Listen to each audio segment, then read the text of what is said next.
So it's now more important than ever that we correctly sort our recycling. Many people make classic mistakes on a daily basis trying to recycle things like styrofoam or used paper products. Until recently, China took the bulk of our trash and recycling, but they've recently announced that they would stop doing that. Now, cities across the country are struggling not only to sort recycling, but also to process the materials. So for more on this, we want to bring in Mitch Hedlund. She's the founder of Recycle Across America. Welcome. Good morning. Thanks for being patient with us. So this is a fascinating subject because I think that in my household, and I think in a lot of other American households, there's always a struggle as to understand what exactly needs to be recycled and what gets thrown into the trash. And more places are starting to show what should be in a trash bin and what should be in a recycling bin, but it is still a struggle. It is. It's there isn't really any other industry that allows it to be so confusing for its customers or the public in general. And recycling has been around for decades. But with the exception of the days where we used to bring it to a drop-off center, those that cared, from that point forward, it was really presented to the public when it became something that was accessible to everyone. It was presented in such a dysfunctional way that it was too hard for anyone to do properly. And when we started to get the big cart where we could put everything in, it became more complex. So that's kind of what's led us to today, where we are with China and where the state of affairs are right now with recycling in the U.S. We were talking about this before because we had covered this switch with this change with China, and I was saying that I'm from Toronto, and in Toronto there's 4 different bins that people put out in front of their house, and so they've been trained over the years that you separate everything. Then when I moved to Philadelphia, they were like, just put it all in one bin, because if we ask you to do more, chances are you won't do anything at all, so just throw it all in one bin. But now we're getting more messaging that maybe like this whole recycling thing was a fraud and it's actually not working and it's actually not as good for the environment as we thought it was. I mean, that's been some of the reporting. How do you respond to that? Well, when there is confusion, it's really easy for people to have that kind of opinion.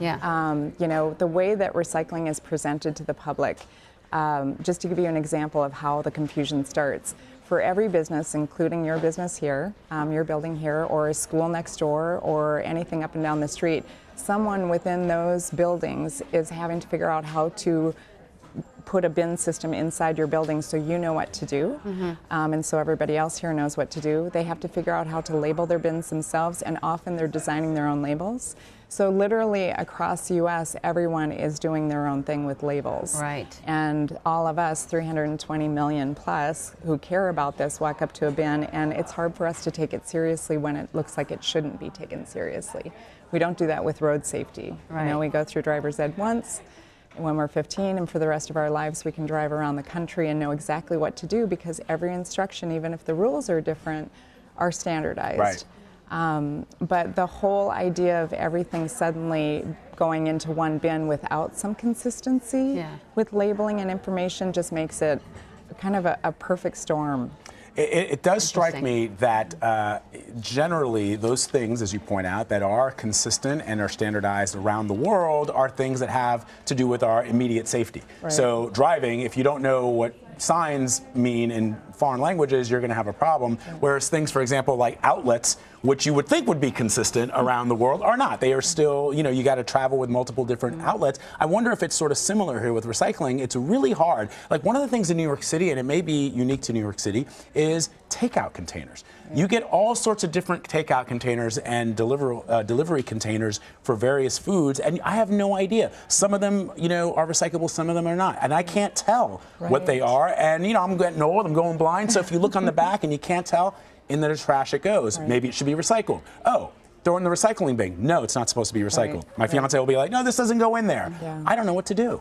Well, and again, there isn't really any other industry that would leave it this confusing. So if you go a little bit deeper behind the scenes, you start to learn that there's some conflicts of interest in the industry that leads to Tell us about that. Give us some Thank you, Mitch. That's important to highlight. I mean, we wouldn't travel on a flight and then have the airline say, only 40% of the time we're going to get you to your destination. And by the way, does anybody have a flight plan? Right. You know, so there's no other industry that would leave it up to the public to scratch their heads for decades. But the most dominant forces in the recycling industry are the ones that own the major landfills. Oh. And then as far as the plastics industry, there's a reason why, often so much of the plastic packaging is confusing for us. It has a chasing arrow, but it's not recyclable. So for the virgin commodity industry, that kind of makes an amazing, again, perfect storm, so that recycling always is kind of crippled. It makes you feel good, but in general, we're all, whether we want to admit it or not, we're all confused when we walk up to the bin. So do they just slap the logo on because, hey, maybe we're more likely to buy it if we think it's recyclable, but... Yeah, it's the unfortunate thing, and you've got this on the screen behind me, but the chasing arrow is clip art. I mean, I could put it on my forehead. You wouldn't know if I've been recycled or whether I should be recycled, or on styrofoam. On things that definitely most often are not recyclable. Literally any manufacturer can put that on a package and there's no oversight.